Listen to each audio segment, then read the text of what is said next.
What's up, everybody? It's the Birdjack here, and today we're going to be talking about the Karl Jobst situation. The fact that he basically misled a lot of people by just omitting information about his lawsuit. The lawsuit that he proceeded to lose, and then he now owes about 220,000 US dollars, which is 350k AUD, which is what the official ruling was. And how it's just kind of insane that this is how things ended up. We're talking about Billy Mitchell suing Karl Jobst over a statement he made claiming that Billy was one of the main reasons that the former YouTuber Paula Legend took his own life over. And he made 5 separate statements about it according to the lawsuit's result, according to the judge that presided over the case, and that Karl Jobst was not able to defend any of those 5 statements he made linking Billy to Paula's death. And as someone who's been subscribed to Karl for about the last, I want to say 2.5 years, I found that kind of shocking because this whole time I thought that he was getting sued over claiming Billy cheated with Donkey Kong, right? I think everybody, or at the very least the vast majority of people, thought that that was what this was about.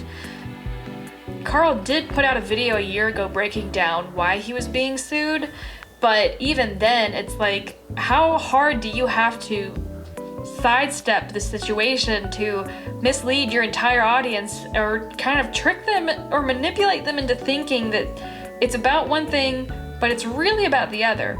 The way that Karl addressed it on Twitter, he broke it down by saying that he had never explicitly stated that this was about the cheating alone.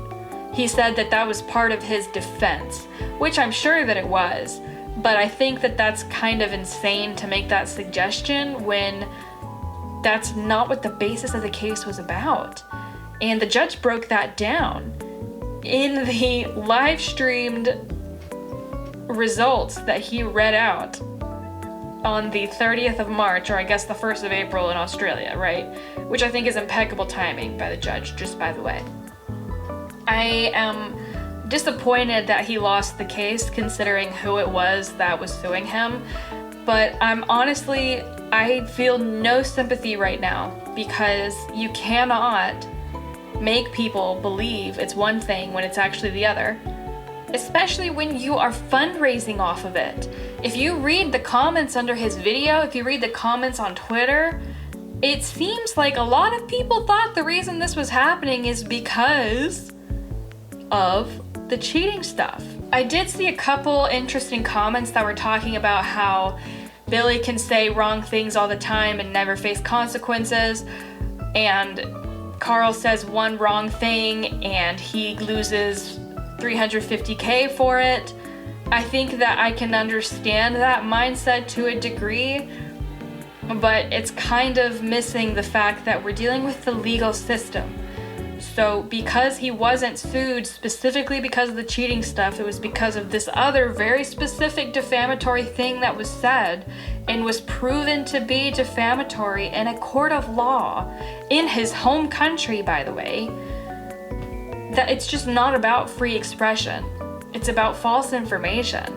And it seems to me like our buddy Karl may or may not have done so, especially when we consider the fact that he lost. Again, I'm stunned.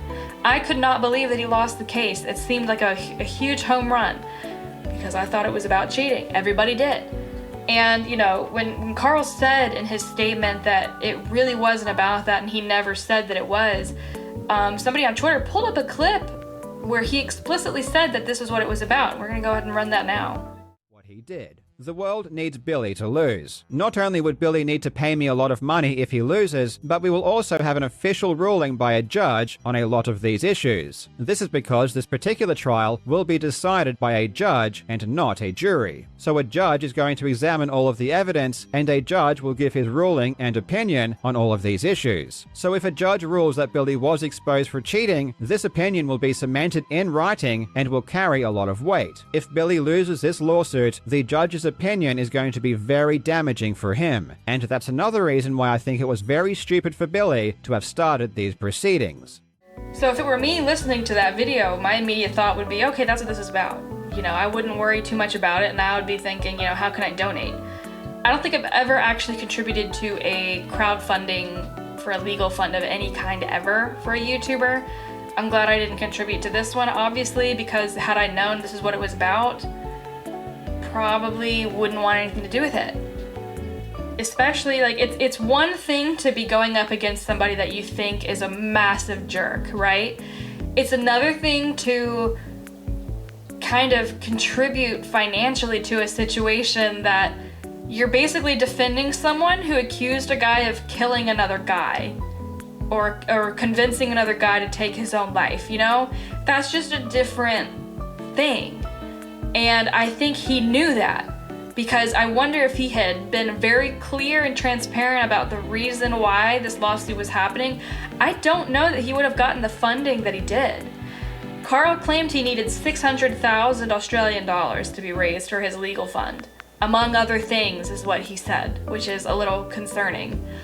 But I don't know, I don't like it. I don't like it. I think a lot of people don't like it, and he knows that, because he put out another statement on Twitter where he said he's going, I lost. I'm not going to tell you why I lost, but the judge basically liked Billy's testimony more than mine, so there was nothing I could do, but I'm sorry that you guys are all upset about it. If you are, I can understand why, and I'm going to work really hard to pay everybody back.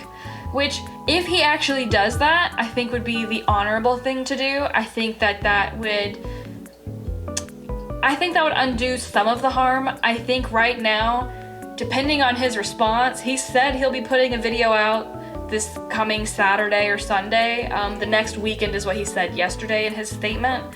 He had made a video on the 31st where he was breaking down what happened, and it had a sponsorship in it. He took the video down because, for obvious reasons, he was getting a ton of backlash because everyone figured out what was actually going on with the lawsuit, and it just did not play well. He said he had to put it up because of sponsorship obligation, which, if I were your sponsor and you put that video out, I think we wouldn't be doing business anymore, and I would be suggesting others don't either, because that's a crazy move. All that being said, I'm very curious to see what's going to happen in the coming days. I want to give him some grace. I would love to hear what he has to say about this, because it's just, I'm not sure what kind of explanation you could give that would justify the decisions you made with this case. So we're all just gonna sit here waiting with bated breath. It is definitely nowhere close to being over. And I think that it's going to be one hell of a clawback campaign he's gonna have to run if he's going to get back the trust that he broke over the course of the last 4 days. But if it were me, I would say it's over. I think his credibility is destroyed. He kind of pulled a Gerard with this, and I think it's incredibly ironic and kind of funny, because his entire series he did on Gerard was breaking down the misleading statements Gerard would make, and how he would kind of talk around things, and how he would say one thing but the other was going on. All these donations go directly to charity, none of it goes to us, and then you're sitting on it for 10 years. The math didn't add up with Gerard, and that's why whatever hope he had of maintaining a community is just dead in the water. And I think we're gonna see something similar here with Karl. I think if he's able to do the refunds, that would be a huge step in the right direction, but I don't know. With this kind of situation, it's really tough to kind of claw your way back out, and I'm just not convinced that Karl's gonna be able to do that. I think if he's smart, he'll start looking for a real job. I think he should probably take a really long break, and then we'll see about him coming back later. These things tend to go silent for a year, drop off the face of the earth for a year, and then all of a sudden they reappear. Alex is trying to do that. It's not gonna work. I just think that it's over, and that's okay. Sometimes you're not meant to be a YouTuber, especially when your whole purpose is to go after people for one thing, and then you turn around and do the exact same. So right now, that's all I really have to say about it. I think it's kind of a sucky situation all around. Billy won. That sucks. The people who contributed funds for something that they thought was a noble cause only to find out they were misled probably lost the hardest, and I think it's broken a lot of hearts and broken a ton of trust in his community. So we'll see what happens. I have to say, I mean, obviously I unsubscribed because it's a little disillusioning to see somebody who I thought was just this really cool, chill guy turn out to not be that. And I think that the kind of bitter vindictiveness that is underlying a lot of his videos, especially if you listen to him for a while, you can hear it. He's very smarmy, he's very biting, and he can say things that, depending on how you read it, especially for the judge in this case, can come across completely differently from how you mean it. He jokes around a lot, and I think that's where the flaw is in his argument. Because we're talking about a guy who does YouTube videos that look like and sound like documentaries, right? You probably shouldn't be saying sassy stuff in the middle of your documentaries, because that doesn't make you appear unbiased or like you're just informative. It's kind of like the Bobby Twitterversus thing. All you had to do was read tweets. Karl, all you had to do was talk about cheating scandals and the speedrunning world, or just video games in general. You didn't have to input your own commentary. And I think that's part of what did him in with the judge. You heard it in the hearing. He read out some of Karl's comments, and it sounds like he's just this dude who's out to get Billy by any means necessary. And if he hadn't said any of it, he probably might have seen a different outcome. Or at the very least, maybe he wouldn't be out 220 grand. Or I guess I should say 350 grand, since that's the number that's being officially used. It's an Australian court case. We're gonna use Australian currency. Sorry, guys. But that's really all I've got to say about this right now. As soon as we get an update, I will absolutely be there, because I am extremely curious to see what the fallout's gonna look like. He has a lot of retribution coming his way, legally, financially, and now socially, because we've got to see how his community is going to respond to this upcoming explanation he's got loaded for us. So I hope you'll stick around, and I'll see you in the next video.